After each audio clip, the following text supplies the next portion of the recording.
The first gunshot shattered the window of Katherine Norton's boarding house at dawn, and she knew the town had finally made their decision about what to do with the woman they blamed for stealing their rain. She pressed herself against the wall beside her bed, heart hammering as shards of glass scattered across the wooden floor like diamonds catching the early light. Outside, angry voices rose in a chorus that had become all too familiar over the past 3 months. Rock Springs, Wyoming had gone 90 days without a single drop of rain, and somehow, in the twisted logic of desperate people, it had become her fault. Katherine had arrived in Rock Springs on the first day of spring in 1883, stepping off the Union Pacific Railroad with nothing but a carpet bag and dreams of starting fresh after her father's death back in Philadelphia. She had been 20 years old then, educated, proper, and entirely unprepared for the harsh realities of a frontier town. But she had her inheritance, modest as it was, and she had used it to purchase the old boarding house on the edge of town. She had painted the shutters blue, planted flowers in the garden, and opened her doors to travelers and railroad workers who needed a clean bed and a hot meal.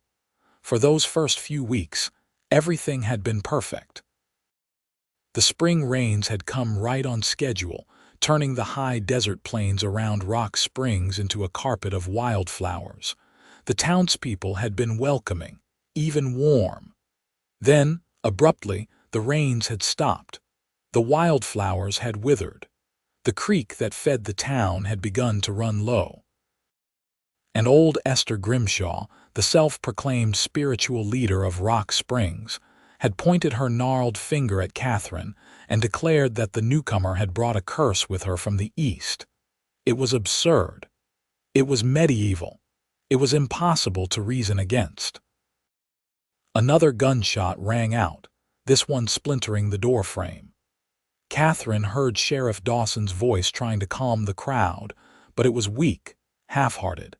He had never liked her much either, especially after she had refused his advances 3 weeks into her residence in Rock Springs.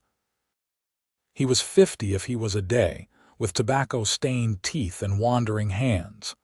Katherine had rejected him as politely as she could manage, but the humiliation had turned him from neutral to hostile. "Come out, witch!" someone shouted. Katherine recognized the voice as belonging to Samuel Hayes, who ran the general store. "We want you gone. Take your curse with you." She closed her eyes, trying to steady her breathing. She had nowhere to go. Even if she wanted to leave, the next train would not arrive for 3 days. And why should she run?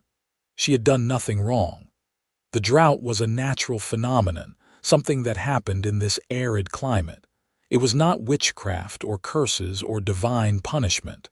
But try telling that to people who watched their cattle dying and their crops failing. A third gunshot made her flinch, and then she heard something different. A deeper voice, commanding and firm, cutting through the chaos like a blade through silk. "That is enough." Katherine crept to the broken window and peered out through the gap in the curtain. The morning sun was just clearing the eastern mountains, painting everything in shades of gold and amber. In the street below, a crowd of perhaps 20 townspeople had gathered, some armed with rifles, others with clubs and torches that looked absurd in the daylight. Sheriff Dawson stood uselessly to one side, making no real effort to disperse them. And there, positioning himself between the mob and Katherine's front door, was a man she had seen around town but never spoken to. He sat astride a massive roan horse, his posture relaxed despite the tension crackling in the air. He wore a dusty black hat pulled low over his eyes, a worn leather vest over a faded blue shirt, and a gun belt that showed the kind of wear that came from actual use rather than decoration. "This is not your concern, Wade," Samuel Hayes called out, lowering his rifle slightly. "We are just encouraging the witch to move along by shooting up her property." The man called Wade's voice was calm, almost conversational, but something in it made several members of the crowd shuffle their feet nervously. "That is not encouragement. That is attempted murder, and it is going to stop right now." "The woman brought the drought," old Esther Grimshaw shrieked from somewhere in the middle of the crowd. "The rain stopped the day she arrived." "The rain stopped because we are in a drought cycle," Wade said, still in that same reasonable tone. "Same thing happened in '77. And in '69 before that. Some of you are old enough to remember. This has nothing to do with Miss Norton." Katherine felt something warm bloom in her chest at hearing him defend her. She had been so alone these past weeks, watching the town turn against her one person at a time. Her few boarders had left, either because they believed the accusations or because they feared being associated with her. Her credit had been cut off at the general store. Children threw rocks at her windows, and through it all she had faced it alone, too proud or too stubborn to run. But here was someone standing up for her, a stranger. A cowboy who, from what she had heard in the scattered gossip that still reached her ears, worked for one of the big cattle operations north of town and kept mostly to himself. "We do not need you defending her, Callahan," Sheriff Dawson said, finally finding his voice. "This is town business. When you start shooting at people, it becomes everyone's business," Wade replied. He shifted slightly in his saddle, and sunlight glinted off the pearl handle of his revolver. "Now I suggest you all go home. The lady has not broken any laws. She has not harmed anyone. And if I see anyone taking shots at her house again, I will take it personal." The emphasis on that last word sent a ripple through the crowd. Katherine watched as people began to disperse, some muttering angrily, others looking shamefaced. Samuel Hayes held his ground for another moment, then spat into the dust and stalked away. Esther Grimshaw pointed her finger at Wade and hissed something Katherine could not hear before shuffling off with her walking stick. Within minutes, the street was empty except for Wade Callahan and his horse. He sat there for a long moment, surveying the damage to Katherine's boarding house, then dismounted with the easy grace of a man who had spent his life in the saddle. He was tall, she realized, probably a few inches over 6 feet, with broad shoulders and the kind of lean, muscular build that came from hard physical labor. As he removed his hat and ran a hand through his dark hair, she caught a glimpse of his face and felt her breath catch. He was younger than she had initially thought, probably only a few years older than her own 20 years. His face was tanned from the sun, with strong features that would have been almost severe if not for the gentle set of his mouth. Dark stubble shadowed his jaw, and when he looked up at her window, she found herself staring into the clearest gray eyes she had ever seen. She ducked back instinctively, her cheeks burning. After a moment, she heard his boots on her front steps, then a polite knock at her door. Katherine smoothed her nightgown and wrapper, acutely aware that she was hardly dressed for receiving visitors. But after what had just happened, propriety seemed like a luxury she could not afford. She made her way down the stairs, stepping carefully around the broken glass in the front room, and opened the door just wide enough to peer out. Up close, Wade Callahan was even more striking. His gray eyes met hers with a directness that should have been unsettling but somehow was not. There was concern in his expression, genuine and unguarded. "Miss Norton," he said, touching the brim of his hat in a gesture of respect, "I apologize for not intervening sooner. I was riding back from the northern range when I heard the commotion. Are you hurt?" "No," Katherine managed, her voice coming out smaller than she intended. She cleared her throat and tried again. "No, I am fine, thank you. Thank you for what you did." He glanced past her at the broken window, his jaw tightening. "This has been going on for a while, has it not?" She considered lying. maintaining the pretense that everything was fine, but what was the point? He had eyes. He could see the other broken windows she had boarded up, the scorch marks on the siding from where someone had thrown a torch that thankfully had not caught fire. "It has been difficult," she admitted. "The town has certain ideas about why the rain has stopped, ideas that I cannot seem to disprove no matter what I say." "Ideas are a kind word for superstitious nonsense," Wade said bluntly. "I have worked cattle in this territory for 5 years. Droughts happen. They always have. They always will. It has nothing to do with you and everything to do with weather patterns and bad luck." The simple, matter-of-fact way he said it made Katherine feel like she might cry. She had been so strong for so long, maintaining her composure in the face of accusations and threats. But this unexpected kindness, this casual assertion that she was not to blame, cracked something inside her. She must have made some sound, because Wade's expression shifted to alarm. "Miss Norton." "I am fine," she said quickly, pressing her fingers to her eyes. "I am sorry. I am not usually so emotional. It has just been a very long 3 months." "I imagine it has." He hesitated, then said, "I can repair your window if you have glass, or I can ride back into town and purchase some." "Hayes will sell it to me even if he will not sell to you." "You do not have to do that," Katherine protested. "You have already done so much." "I want to," he said simply. "Besides, I am partly responsible. If I had been paying more attention to what was happening in town, I might have put a stop to this harassment sooner." Katherine studied him, this strange cowboy who had appeared out of nowhere to defend her. There was no calculation in his face, no expectation of payment or favors. He simply seemed like someone who believed in doing the right thing. "I do have glass," she said finally, making a decision, "and wood for the frame. I purchased supplies after the first window broke, but I am afraid I do not have much skill with carpentry." "Then it is lucky I do," Wade said, and for the first time she saw him smile. It transformed his entire face, softening the hard edges and bringing warmth to those cool gray eyes. "If you want to get dressed, I will get started. This should not take more than an hour or two." Katherine nodded, suddenly very aware again of her night clothes. She retreated upstairs, her mind whirling. Why was he helping her? What did he want? But even as the questions formed, she dismissed them.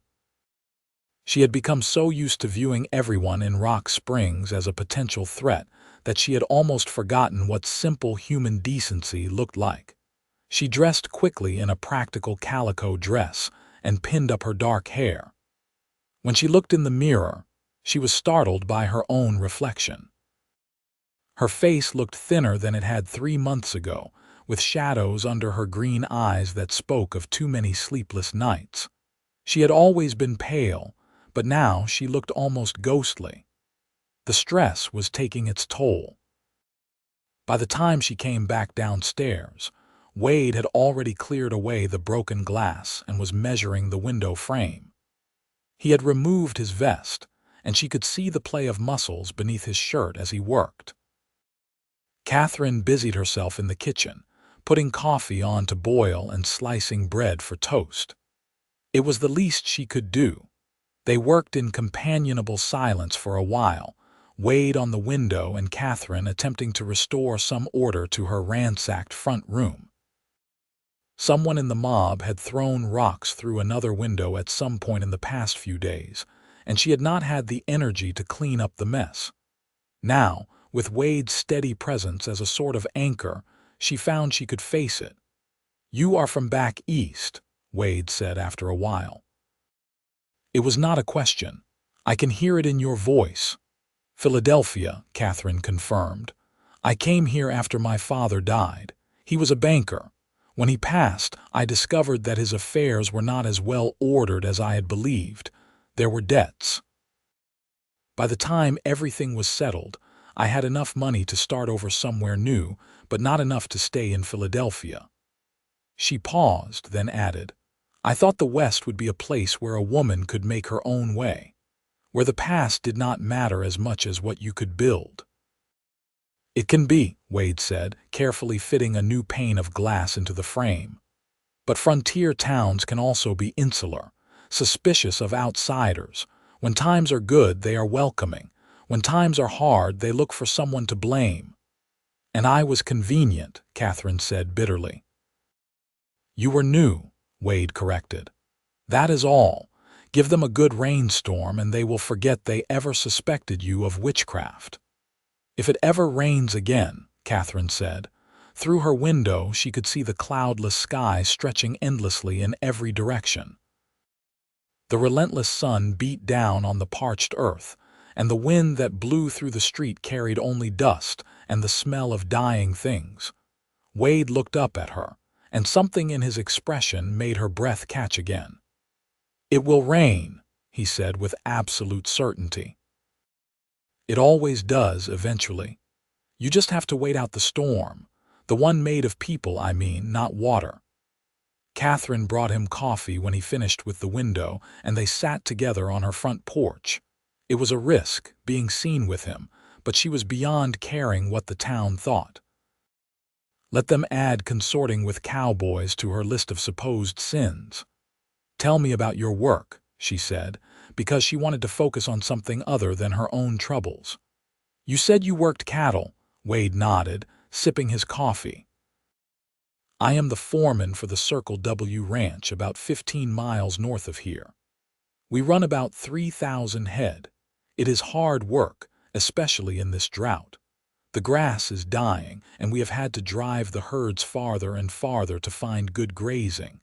We have lost some cattle already. We will lose more before this is over." "I am sorry," Katherine said. "It must be devastating." "It is the life," Wade said with a shrug. "Good years and bad years. You take both as they come." He glanced at her. "What made you choose a boarding house? That is hard work too in its own way." "I wanted something that was mine," Katherine said. "Something I built with my own hands. My father always made decisions for me. Where I would go, what I would study, whom I would see. After he died, I realized I had never made a single important choice in my entire life. So I came here, bought this place, and decided to make it succeed or fail on my own merits." "That is brave," Wade said. Katherine laughed, but there was no humor in it. "Is it brave if I am terrified every single day? Especially then," Wade said seriously. "Courage is not the absence of fear. It is doing what needs to be done despite the fear." They talked for another hour, and Katherine found herself relaxing in a way she had not since arriving in Rock Springs. Wade was easy to talk to, with a quiet intelligence that had been honed by experience rather than formal education.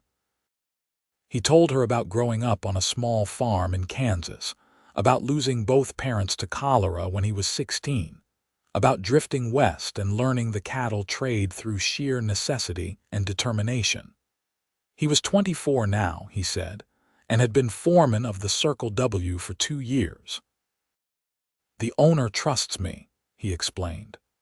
"Mr. Wallace lives in Cheyenne most of the year. He bought the ranch as an investment but does not have much interest in the day-to-day operations.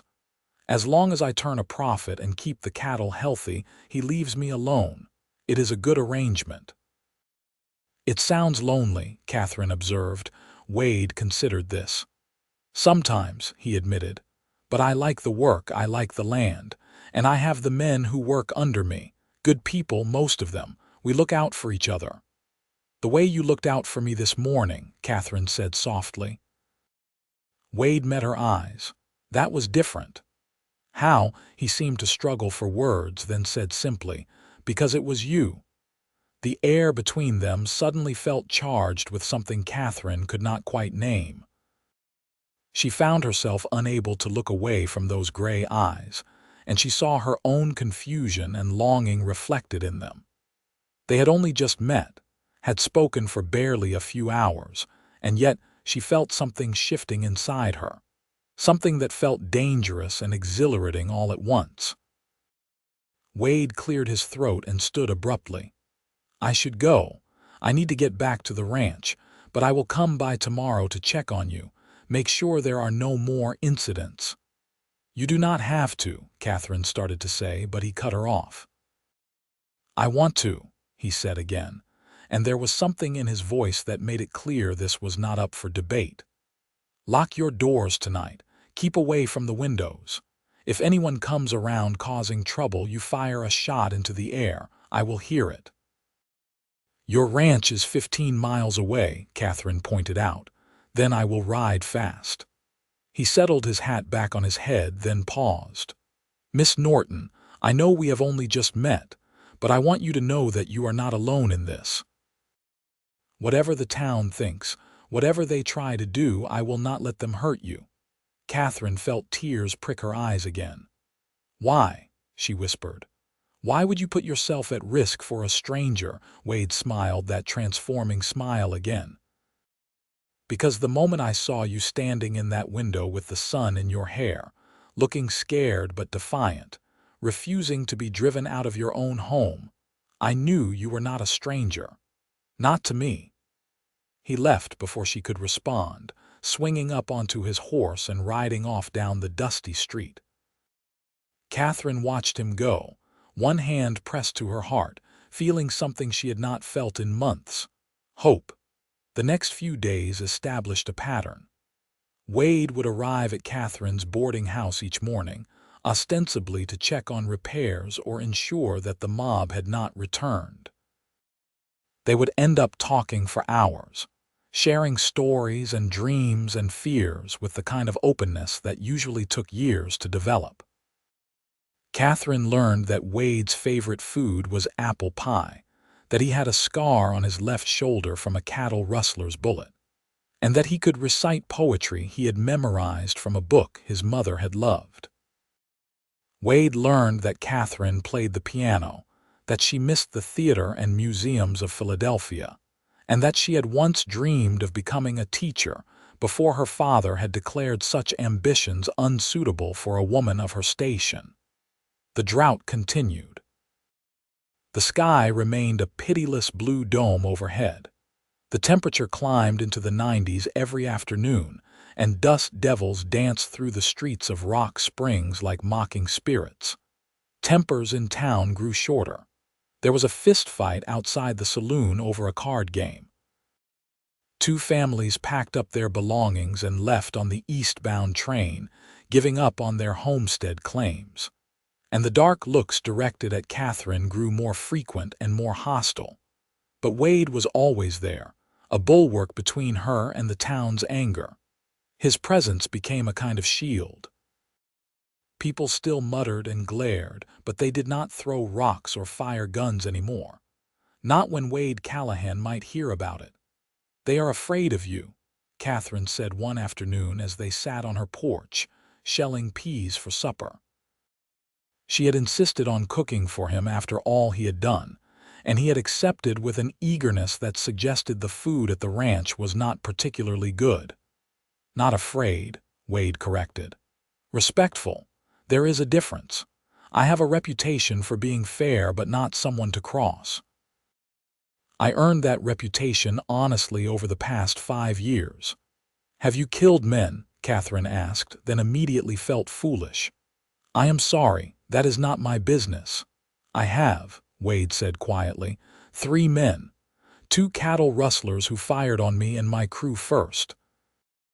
And 1 man who was beating a woman outside a saloon in Rawlins. I gave him a chance to stop. He went for his gun instead." He set down his bowl of peas and looked at her directly. "I am not proud of taking lives, but I am not ashamed either. Sometimes violence is necessary to stop greater violence. That is the reality of this place." Katherine nodded slowly.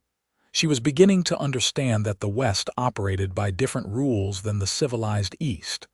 Here, survival often depended on a willingness to fight, to defend what was yours, to meet aggression with strength. It should have frightened her. Instead, she found it oddly compelling. There was an honesty to it, a clarity that the social games of Philadelphia had never possessed. "Thank you for telling me the truth," she said. "Most men would have tried to protect my delicate sensibilities." Wade actually laughed at that. "Katherine, you have faced down an armed mob while wearing a nightgown and maintained your dignity. I do not think you have any delicate sensibilities that need protecting." It was the first time he had used her given name, and the sound of it in his deep voice sent warmth spreading through her chest. Without thinking, she reached out and touched his hand where it rested on his knee. "Wade," she said, testing out his name in return. "I want you to know how much your friendship has meant to me. These past few days have been the only bright spots in months of darkness." He turned his hand over so their palms met, his calloused fingers closing around hers. "Katherine, what I feel for you goes beyond friendship." Her heart hammered against her ribs. "I know, I feel it too, but I do not want to presume. We have known each other less than a week." "Sometimes a week is enough," Wade said. He raised her hand to his lips and pressed a gentle kiss to her knuckles. "Sometimes you meet someone and you just know. Like recognizing something you have been searching for your whole life without realizing you were searching." Katherine felt like she could barely breathe. No one had ever spoken to her like this before, with such raw honesty and emotion. The men her father had paraded before her in Philadelphia had been polite, proper, and completely bloodless. Wade was none of those things. He was real and present and alive in a way that made her feel more like herself than she ever had before.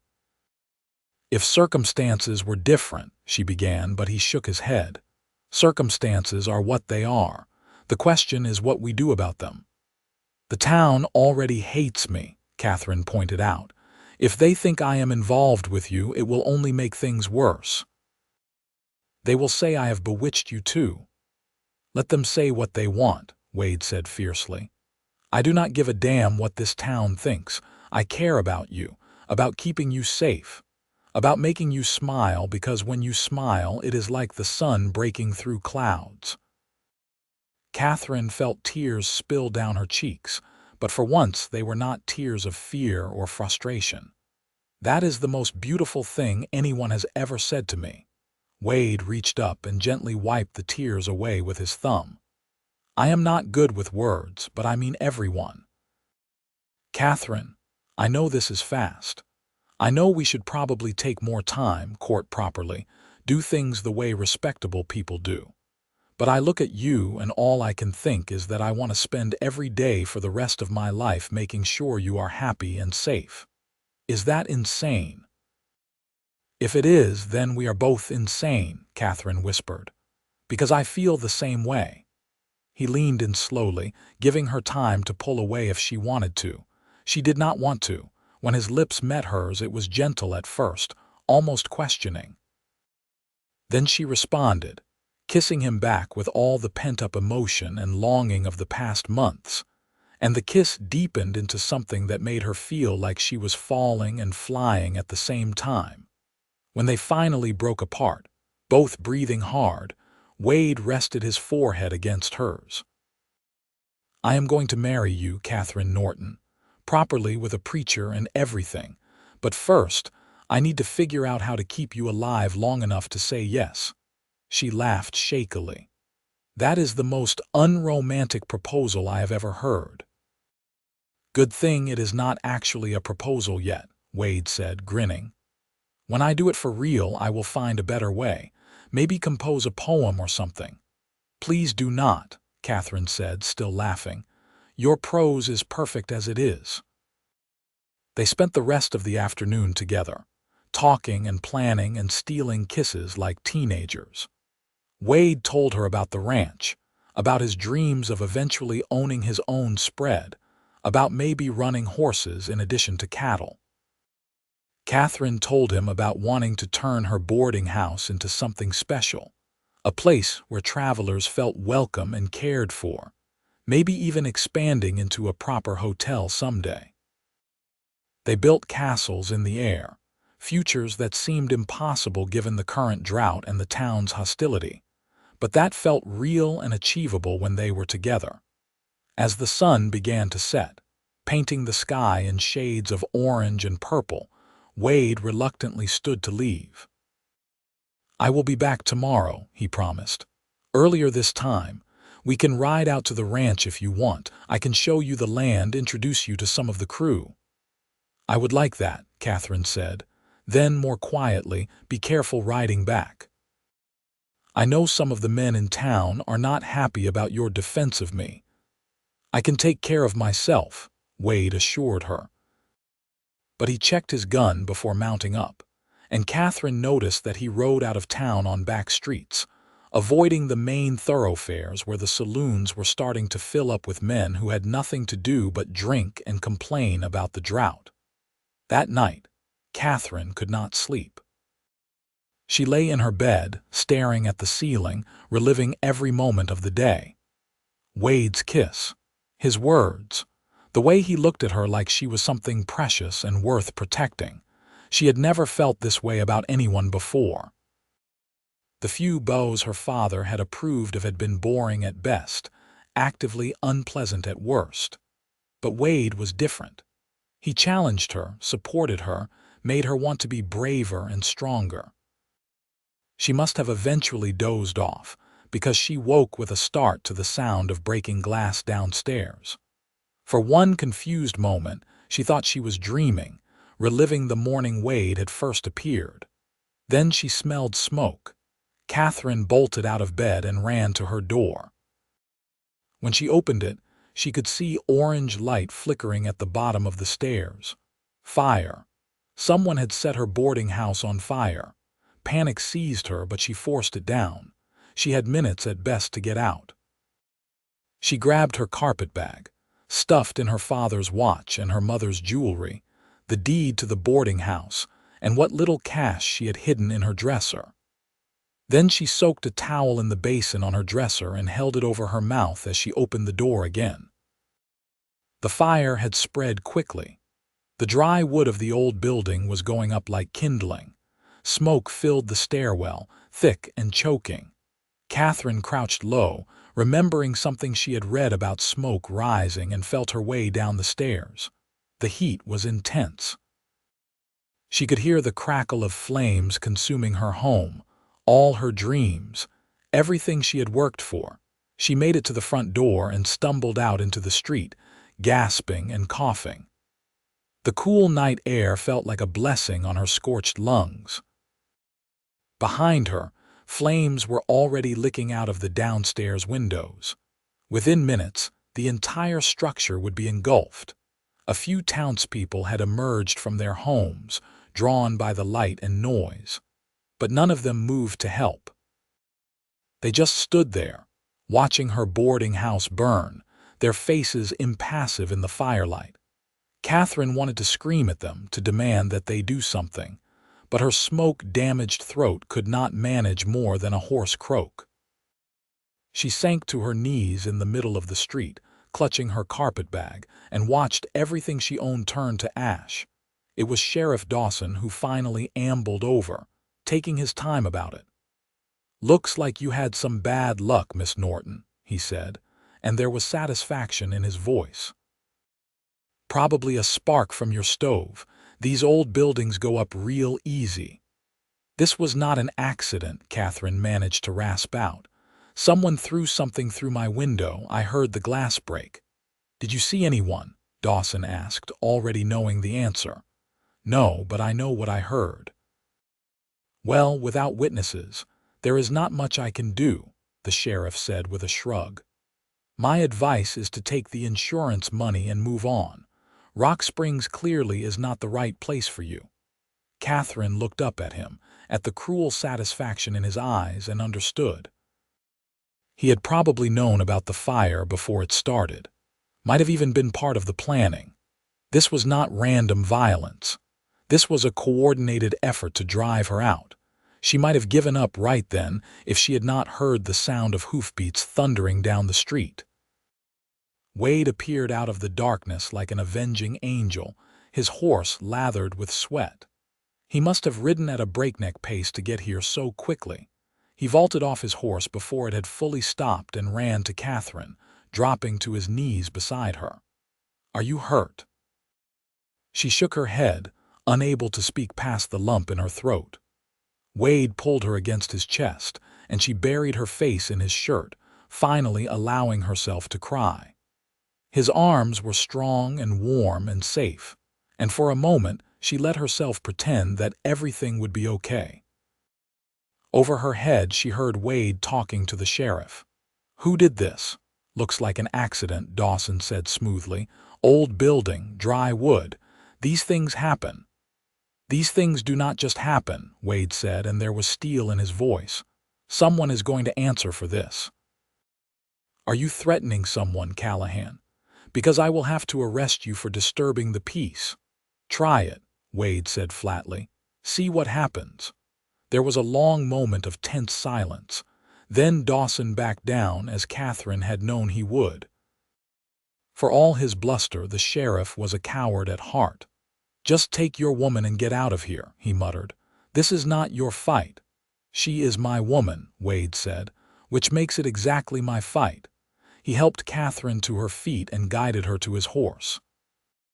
She was trembling so hard she could barely walk, the shock and fear and loss finally catching up with her. Wade lifted her into the saddle as easily as if she weighed nothing, then swung up behind her. With one arm wrapped securely around her waist, holding her against him, he turned his horse and rode out of Rock Springs without looking back. They rode for what felt like hours. Katherine was not sure where they were going, and she did not care. She just leaned back against Wade's solid warmth and tried to process what had happened. Everything was gone. Her home, her business, her future. All of it burned away because of fear and superstition and hatred. Eventually, Wade slowed his horse and guided it off the main road. Katherine roused enough to look around and saw that they were in a small canyon she did not recognize. There was a creek running through it, one of the few water sources that had not completely dried up in the drought. Cottonwood trees grew along its banks, their leaves rustling in the night breeze. Wade dismounted and helped Katherine down. Her legs were shaky, but she managed to stay upright. He led her to a flat spot near the creek and helped her sit down, then went to gather wood for a fire. "Where are we?" Katherine asked, her voice still hoarse from the smoke. "My land," Wade said. "I have been slowly buying parcels when I can afford them. This canyon is mine. I own about 200 acres total now, spread across 3 different parcels. I am planning to build a house here someday, when I can afford it." Katherine looked around with new interest. Even in the darkness, she could tell it was beautiful. Protected from the worst of the wind with good water and grazing, it would be a perfect spot for a ranch. Wade got the fire going and then sat down beside her. For a long time, they just stared into the flames, not speaking. Finally, Katherine said, "I have nothing left. The boarding house was not insured. I spent everything I had buying it and fixing it up. I have maybe $50 to my name and the clothes on my back." "You have me," Wade said quietly. "If you want me." Katherine turned to look at him. His face was grave in the firelight, those gray eyes locked on hers. "Wade, you cannot just take in a penniless woman. Think about your reputation. The ranch." "I do not care about my reputation, and the owner of the ranch is not here to object. Besides, I am not just taking you in. I am asking you to marry me, for real this time." Katherine's breath caught. "We have known each other less than a week." "We have known each other a lifetime," Wade countered. "We were just waiting to meet. Katherine, I know this is not the proposal you deserve. There are no flowers or poetry or grand gestures.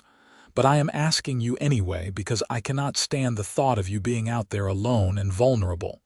Marry me. Let me protect you. Let me love you. People will say I trapped you," Katherine whispered. "That I used my feminine wiles or witchcraft or whatever else they want to believe. People can say whatever they want. Their opinion stopped mattering to me the moment they set fire to your home." Wade took her hands in his. "I love you, Katherine Norton. I know I should probably wait longer to say that, court you properly, but I am tired of should. I am tired of doing what is expected. I love you and I want to marry you and I want to build a life with you right here in this canyon. Say yes." Katherine looked into his eyes and saw her whole future there. It would not be easy. There would be hardship and struggle. The drought would continue. The town would disapprove. They would have to build everything from nothing. But they would do it together, and that made all the difference. "Yes," she said. "Yes, I will marry you." Wade's face split into a grin so wide and joyful that it made her heart ache. He pulled her into his arms and kissed her, and Katherine kissed him back with every ounce of love and hope and determination she possessed. They would survive this. They would build something beautiful together. And someday, when the rains finally came, they would stand in this canyon and watch their dreams bloom. The next morning, Wade took Katherine to the Circle W Ranch. The main house was modest but well built, with a bunkhouse for the crew and a barn large enough to accommodate 40 horses. The other ranch hands were a mixed group, mostly young men in their 20s, with a few older veterans of the cattle trade. They greeted Katherine with polite curiosity, and when Wade announced their engagement, there was a round of backslapping and congratulations that felt genuine. "About time you found someone," said a wiry man named Charlie who served as Wade's second in command. "You have been moping around here like a lost dog for too long." "I have not been moping," Wade protested, but he was grinning. Katherine was given a room in the main house, which Wade normally occupied alone. He moved his things to the bunkhouse over her protests.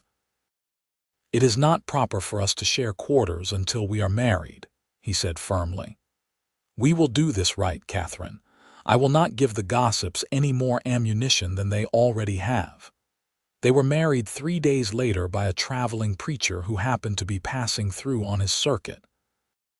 The ceremony took place in the canyon that would become their home, with the ranch hands as witnesses. Katherine wore a simple dress borrowed from the wife of one of the homesteaders who lived near the ranch. Wade wore his best shirt and a string tie. There were no flowers, no music, no fancy trappings. But when the preacher pronounced them husband and wife and Wade kissed her with such tenderness and joy, Katherine felt like the luckiest woman in the world. That night, they consummated their marriage in a tent Wade had set up in the canyon. He was gentle with her, patient, making sure she felt safe and cherished. Katherine had been nervous, her knowledge of marital relations limited to vague warnings from her mother and whispered gossip from other women. But Wade made it beautiful, and when they finally came together, she felt like 2 separate pieces had clicked into place to make something whole. Afterwards, they lay tangled together under the blankets, listening to the creek burble outside. "I am going to build you the finest house in Wyoming," Wade murmured into her hair. "It will take time, but I promise you will have a home you can be proud of." "I already have everything I need," Katherine said, and she meant it. The material things she had lost no longer seemed to matter. She had Wade and she had hope, and that was enough. The next few weeks were consumed with work. Wade continued his duties as foreman at the Circle W, but every spare moment was devoted to preparing their land. They cleared brush, marked out where the house would stand, and began the laborious process of cutting and hauling timber from the foothills. Katherine helped as much as she could, though she quickly discovered that frontier life required a completely different set of skills than running a boarding house in town. She learned to cook over an open fire, to mend clothes with coarse thread, to treat minor injuries and illnesses with the limited medical supplies available. The ranch hands adopted her as a sort of unofficial den mother, bringing her their torn shirts to mend and their complaints to soothe. She discovered she had a knack for mediating disputes and boosting morale, and she threw herself into the role with determination. But the drought continued, relentless and unyielding. The grass on the range grew sparse and brown. The few water sources that remained became trampled mud holes fought over by desperate cattle. Wade and his crew spent long days moving the herds, searching for better grazing, trying to keep the animals alive. They lost cattle every week. Katherine would see the grim set of Wade's jaw when he came home at night, the way he stared at the cloudless sky with something close to despair. "We cannot sustain this much longer," he admitted to her one evening about 6 weeks after their marriage. "If the rains do not come soon, Mr. Wallace is going to lose half his herd, maybe more." "What about you?" Katherine asked. "What about our land? We do not have cattle to lose yet," Wade said with a humorless laugh. "That is the one advantage of being poor. But if the drought continues, it is going to drive up the price of cattle, and we will not be able to afford to buy stock to start our own herd. We will be stuck working for someone else indefinitely." Katherine took his hand and squeezed it. "We will figure it out, together." "Together," Wade agreed, but she could see the worry in his eyes. The situation in Rock Springs continued to deteriorate. Reports filtered out to the ranch of more families giving up and leaving, of fistfights and even a shooting over water rights. The town blamed Katherine even more now that she was gone, claiming that her presence at the ranch was spreading the curse. There was talk of forming a vigilante group to drive her out of the territory entirely. "Let them try," Wade said darkly when Charlie brought them the news. "They will regret it." But Katherine was afraid, not for herself so much as for Wade. She did not want him to have to kill anyone to defend her. She did not want their life together to be built on violence and blood. "Maybe we should leave," she suggested one night. "Go to California. Or north to Montana, start over somewhere new." "No," Wade said firmly. "This is our land, our home. I will not let ignorant people drive us off it." He cupped her face in his hands. "Katherine, I need you to trust me. I need you to believe that we can weather this. The rains will come. They always do, and when they do, all of this will be forgotten." Katherine wanted to believe him. But as August turned to September and the drought entered its 6th month, it became harder and harder to maintain hope. The land was dying. The cattle were dying. And she could not shake the feeling that it was somehow her fault, even though she knew that was irrational. Then, one evening in mid-September, everything changed. Katherine was at the canyon, working on the foundation for their house. Wade had taught her how to mix mortar, and she had spent the afternoon carefully placing stones for the base walls. It was hard physical labor that left her exhausted, but there was something deeply satisfying about building something with her own hands. She was just finishing up, her hands caked with mortar and her dress filthy, when she heard a horse approaching. She looked up, expecting to see Wade coming back from the northern range. Instead, she saw Sheriff Dawson, flanked by 2 other men she did not recognize. Katherine's stomach dropped. She straightened slowly, wiping her hands on her apron, and waited for them to approach. She had no weapon, no way to defend herself if they intended violence. The nearest ranch hand was at least a mile away. Dawson dismounted, and the 2 other men followed suit. "Miss Norton," he said, then corrected himself with obvious distaste. "Or I suppose it is Mrs. Callahan now." "What do you want, Sheriff?" Katherine asked, keeping her voice steady. "We need to talk to you about the drought." "I have already told you I have nothing to do with the drought. It is a natural phenomenon. That is not what we are here to discuss." Dawson glanced at his companions, then back at Katherine. "The town is dying. Without rain, we will not make it through the winter. Crops have failed. Cattle are dying. People are leaving. We need a solution." And you think I can provide one? Katherine asked incredulously. Old Esther says you can, one of the other men spoke up. He was young with desperate eyes. She says if you perform the right ritual, the rains will come. Katherine stared at him. You cannot be serious. I am not a witch. I cannot make it rain. But you brought the drought, Dawson pressed. That is what Esther says. Your arrival stopped the rain, so your actions could bring it back. That is insane, Katherine said flatly. I did not bring the drought and I cannot end it. You need to talk to a meteorologist or a preacher, not me. We have talked to the preacher, the young man said. He has been leading prayer vigils every Sunday. It has not helped. You are our last hope. Katherine felt a hysterical laugh bubbling up in her throat. These people had terrorized her, driven her from her home, tried to kill her, and now they wanted her help. The sheer audacity of it was staggering. No, she said. I cannot help you because I do not have the power you think I have. Now please leave my property before my husband gets back. We will pay you, Dawson said. The town has taken up a collection. $500 if you can end the drought. $500. That was a fortune. Enough to buy cattle, build their house, secure their future. Katherine was tempted, even though she knew she could not do what they asked. But then she saw the trap. If she took their money and the drought continued, they would have concrete proof of her guilt. If she took their money and the drought ended by natural chance, they would claim it was proof she had caused it in the first place. No, she said again. I want nothing from Rock Springs. You made your opinion of me clear when you burned down my home. Now get off my land before I have you removed. The men exchanged glances.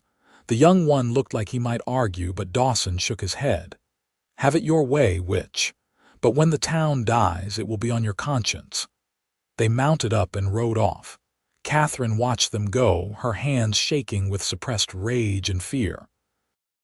When they were out of sight, she sank down onto the half-built foundation of her house and put her head in her hands. That was where Wade found her 20 minutes later. He took one look at her face and was off his horse in an instant. What happened? Are you hurt?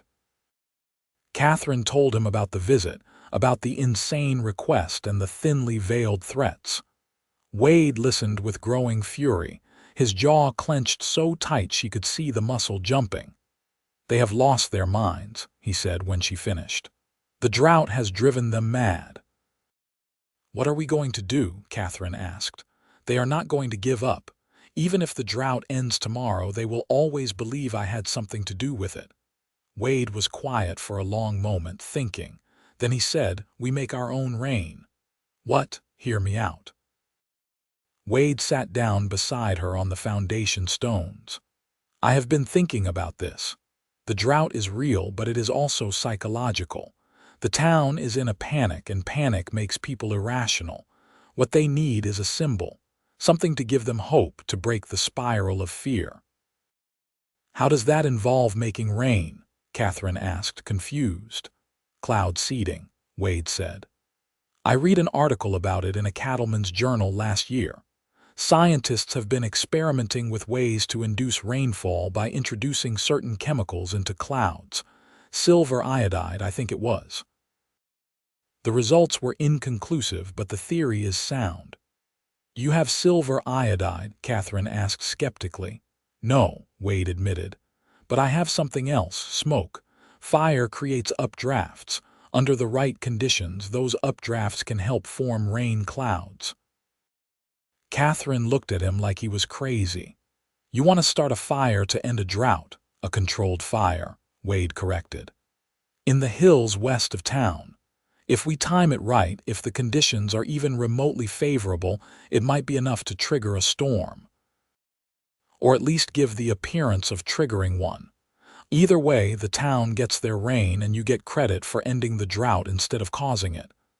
That is an insane plan, Katherine said. You have a better one. She did not. And the more she thought about it, the more she realized Wade might be onto something. The West was no stranger to the idea that fire could influence weather.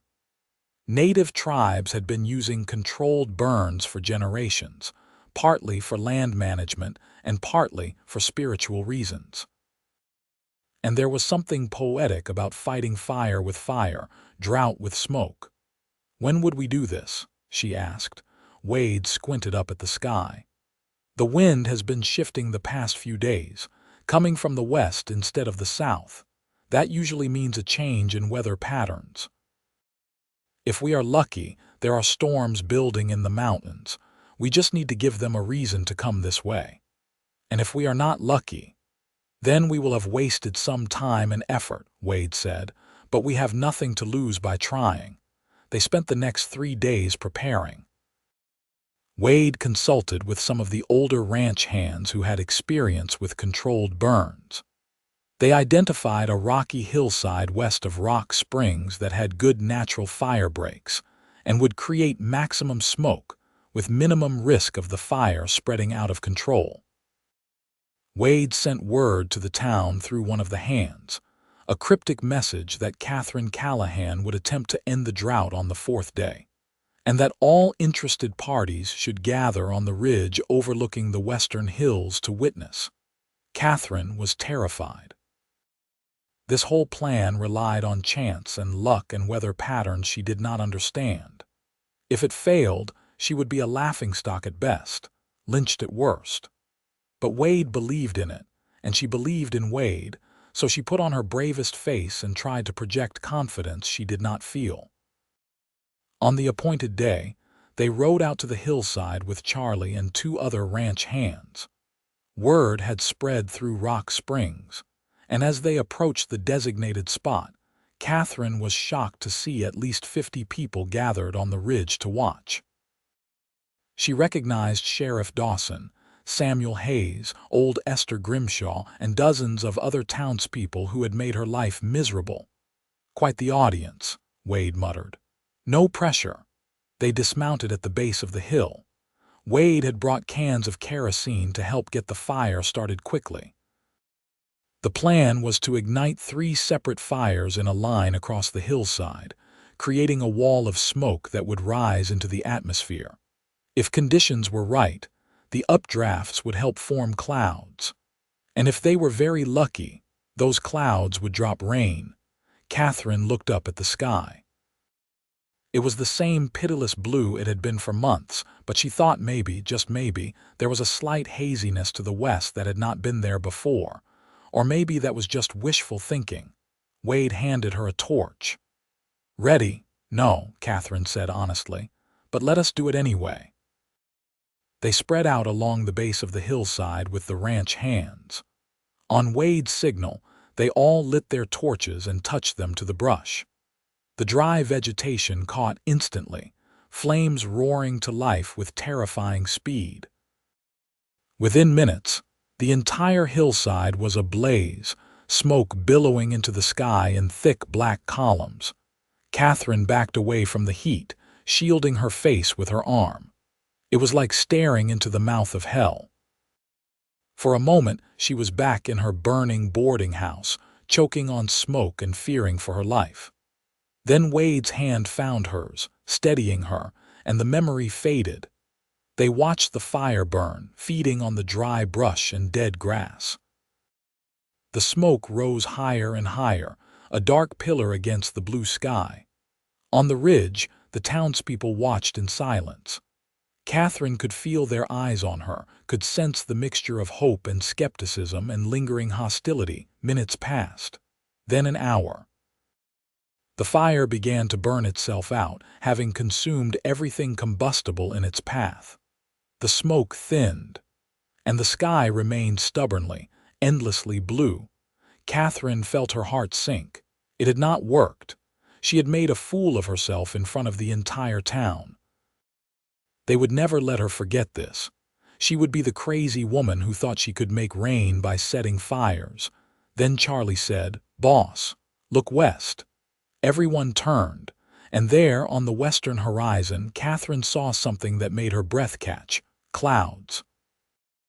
Dark, heavy clouds, building and boiling and moving toward them with surprising speed. "Is that real?" she whispered. "That is real," Wade confirmed, and there was awe in his voice. "Katherine, I think it is actually going to work." The clouds continued to build, towering thunderheads that turned the western sky black. The wind picked up, no longer the hot, dry wind of the drought, but something cooler and moist. Katherine could smell it, that distinctive petrichor scent that meant rain was coming. The first drops fell 15 minutes later. Fat, heavy drops that exploded in puffs of dust where they hit the parched ground. Then more drops and more, until suddenly it was raining in earnest, a downpour that felt like a miracle after 6 months of drought. Katherine tilted her face up to the sky, letting the rain wash over her.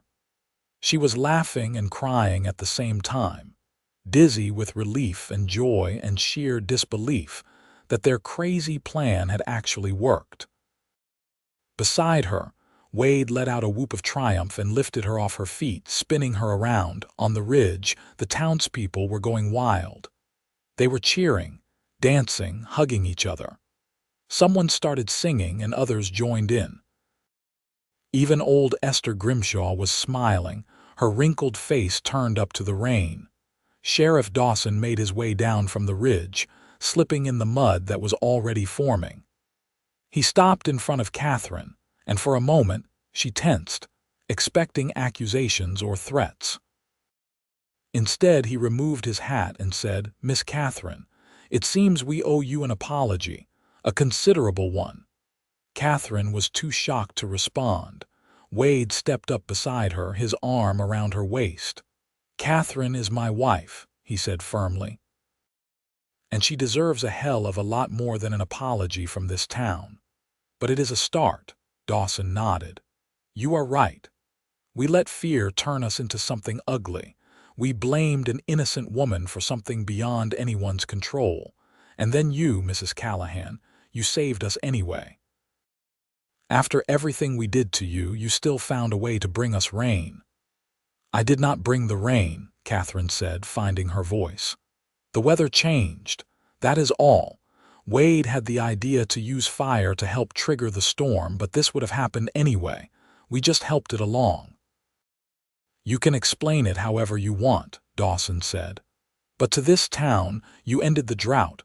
You will always have a place in Rock Springs if you want it." Katherine looked up at Wade. He raised an eyebrow, letting her make the decision. She thought about the boarding house that had burned, about the fear and hostility she had endured, about the night she had fled with nothing but the clothes on her back. Then she thought about the canyon where she and Wade were building their home, about the life they were creating together on their own terms. "Thank you, Sheriff," she said finally, "but I already have a place, and it is not in Rock Springs." She saw a flicker of disappointment in Dawson's eyes, but he nodded. "I understand, but if you ever need anything, you let us know. The town owes you a debt." As he walked away, more townspeople approached, offering thanks and apologies and invitations. Katherine accepted them graciously, but did not change her mind. Rock Springs might be grateful now, but she could not forget the terror of waking up to gunfire and broken glass, of watching her home burn while people stood by and did nothing. Forgiveness would take time if it came at all. The rain continued for 3 days straight. It was not enough to completely break the drought, but it was a start. The creek in Wade and Katherine's canyon swelled to nearly overflowing. The grass began to turn green again. And the cattle, sensing the change, moved with renewed energy to better grazing. In the weeks that followed, Rock Springs slowly recovered. More rain came in October, then November. By December, when the first snow fell, the drought was officially declared over. The town celebrated with a harvest festival, and Wade and Katherine were invited as guests of honor. They attended, Katherine wearing a new dress Wade had bought for her in Cheyenne, and were greeted with genuine warmth and gratitude. It was strange, being accepted by the same people who had tried to drive her out. But Katherine found she could not hold onto her anger forever. The drought had made everyone a little crazy. Now that the rain had returned, so had people's sanity and decency. "They are not bad people," she said to Wade as they danced at the festival. "Just scared people who did bad things." "That does not excuse what they did," Wade said. "No," Katherine agreed, "but it explains it. And explanation is the first step toward understanding. And understanding is the first step toward forgiveness." "You are a better person than I am," Wade said, pulling her closer. "I would happily never speak to any of them again." "Lucky for you, we do not have to," Katherine said with a smile. "We have our own life, our own home, our own future." Their house was completed in the spring of 1884, a solid two-story structure built from stone and timber. It was not fancy, but it was theirs, built with their own hands and paid for with their own money. Wade had saved enough to buy a small starter herd of cattle, and Katherine used her skills to turn part of the house into a small hospitality operation, offering meals and lodging to travelers who needed a place to stay between towns. She called it Rainmaker's Rest, a name that Wade had suggested with a grin. Katherine had protested that it was far too grand, but the name stuck. And as word spread about the woman who had ended the drought, travelers began to seek them out, curious to meet the legend. Katherine always told them the truth, that she had not ended the drought, that it had been timing and luck and Wade's clever idea about using smoke to influence weather patterns. But people liked the myth better than the reality, and eventually, she stopped trying to convince them otherwise. Let them believe what they wanted. The truth was between her and Wade, and that was what mattered. Their first child, a son they named William, was born in the summer of 1885. He had Wade's gray eyes and Katherine's dark hair, and from the moment Katherine held him, she knew that everything she had endured had been worth it to reach this moment. Wade was a doting father, taking William on his first horseback ride when the boy was barely 6 months old, teaching him to recognize different bird calls and track animals across the canyon. A daughter, Lily, followed 2 years later, with another son, James, arriving in 1889. Their house filled with laughter and noise and love, and Katherine sometimes had to pinch herself to believe this was her life. The scared, lonely woman who had fled Philadelphia seemed like someone from another lifetime. Rock Springs continued to prosper. The drought became a distant memory, something old-timers talked about when the weather turned dry. New families moved in. The railroad expanded, and slowly, surely, the frontier town became something more civilized, more permanent. Katherine and Wade maintained a cordial but distant relationship with the town. They attended church occasionally, participated in community events when it was convenient, but mostly kept to themselves and their ranch. Wade's hard work and skill had turned the Circle W into one of the most successful cattle operations in the territory, and Mr. Wallace had rewarded him with a percentage of the profits in addition to his salary. Combined with their own growing herd and Katherine's hospitality business, they were genuinely prosperous. On their 10th wedding anniversary in 1893, Wade took Katherine back to the spot where he had first defended her, in front of her boarding house. The building had been rebuilt and was now a successful hotel run by a family from Denver, but the street looked much the same, dusty and wide, with false-fronted buildings lining either side. "I was standing right there," Wade said, pointing to a spot in the middle of the street, "on my horse, wondering who the hell this woman was that had the whole town in such an uproar. And I was up there," Katherine said, pointing to a second-story window, "scared out of my mind trying to figure out how I was going to survive. Look at us now," Wade said, pulling her close. Not just surviving. Thriving. Because of you, Katherine said. You believed in me when no one else did. You defended me. You loved me. I still do, Wade said. Every single day, more than the day before. That is because I am aging like fine wine, Katherine joked. You are aging like Katherine, Wade corrected. Which is the only way I would want you to age. They kissed there in the street, not caring who saw. After 10 years of marriage, 3 children, countless hardships and triumphs, they were still as in love as they had been that first week. Maybe more so, because now their love was tempered by experience and strengthened by shared history. As they rode back to their ranch, Katherine looked up at the sky. Clouds were building in the west, fat and heavy with the promise of rain. She smiled. After all these years, she still felt a little thrill whenever storm clouds appeared, remembering that desperate gamble that had changed everything. You know what I think, she said to Wade. I think the rain was always going to come.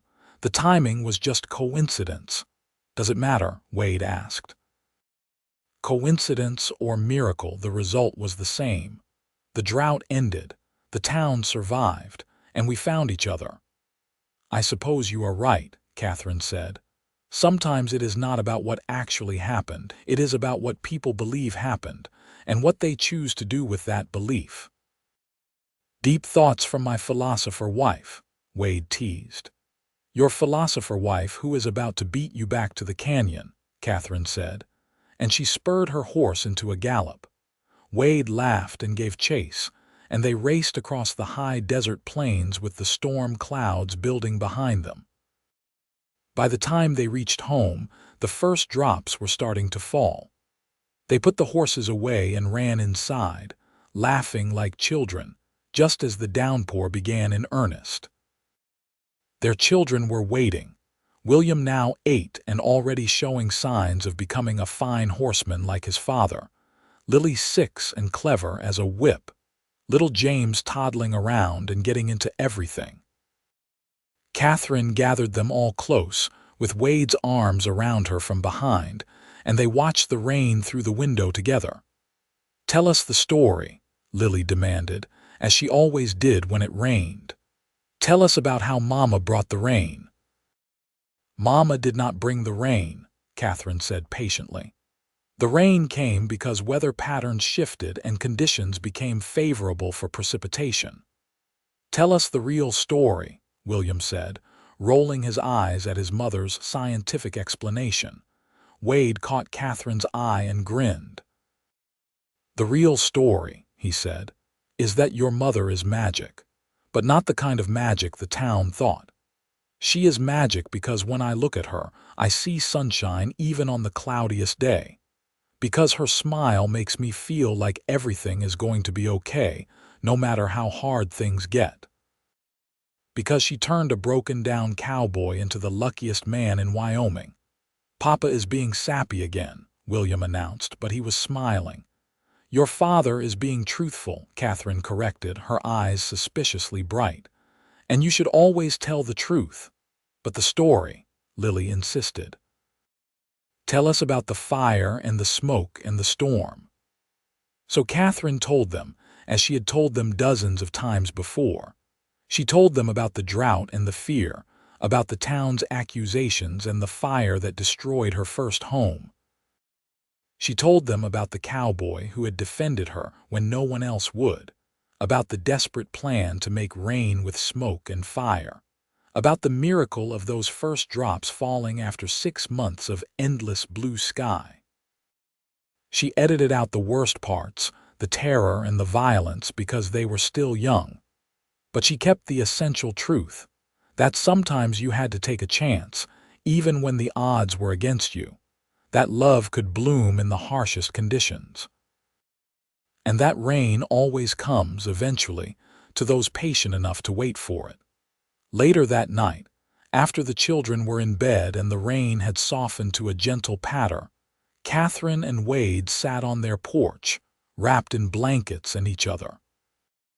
The air smelled clean and fresh, washed by the rain, and stars were starting to appear as the clouds broke apart. "You ever regret it?" Wade asked quietly. "Coming west, losing everything, having to start over from nothing?" Katherine considered the question seriously. "I regret the pain," she said finally. "I regret that people I thought were friends turned against me. I regret watching my home burn. But do I regret coming here? Do I regret everything that led me to you? Not for a single moment." "Good," Wade said, "because I do not regret any of it either. Even the hard parts. Especially the hard parts, maybe because they taught us who we really are, what we are capable of." "We are capable of bringing rain," Katherine said with a smile. "We are capable of loving each other," Wade corrected. "The rain was just a happy coincidence." They sat in comfortable silence for a while, watching the stars emerge one by one. Katherine thought about the journey that had brought her here, from Philadelphia to Rock Springs to this canyon that was now her home. She thought about the girl she had been, proper and scared and desperate for a fresh start. She thought about the woman she had become, strong and capable and deeply, profoundly happy. "Wade," she said softly, "thank you." "For what?" "For seeing me," Katherine said. "Not the witch the town wanted to see, not the scared girl from Philadelphia, but me, the real me." "That was the easy part," Wade said. "You shine so bright, Katherine, you always have. I just had to look past the fear and superstition to see it." "You found rain in my smile," Katherine said, remembering words he had said to her years ago. "That is what you told me once, that when you looked at me you saw sunshine." "I meant it then," Wade said. "I mean it now. You are my sunshine, my rain after the drought, my everything." Katherine turned in his arms and kissed him deeply, pouring 10 years of love and gratitude and joy into it. When they finally broke apart, both breathless, she rested her forehead against his. "We have a good life," she whispered. "The best life," Wade agreed. And as the rain continued to fall softly on their canyon, washing the land clean and bringing new growth, Katherine Callahan knew that she had finally found what she had been searching for when she stepped off that train in Rock Springs all those years ago. She had found home. She had found love. She had found herself. And she had learned that sometimes the greatest miracles are not supernatural events, but the simple, profound magic of two people choosing each other, again and again, through drought and storm and every challenge life throws at them. The rain fell through the night, gentle and steady, soaking into the thirsty earth. And in the morning, when Katherine woke to find the world green and new and sparkling with droplets, she smiled. Because she knew that no matter what challenges lay ahead, she and Wade would face them together. They had made it through the drought. They could make it through anything. And that was the real miracle, the one that mattered more than rain or fire or the opinions of superstitious townspeople. They had each other. And in the end, that was all they needed.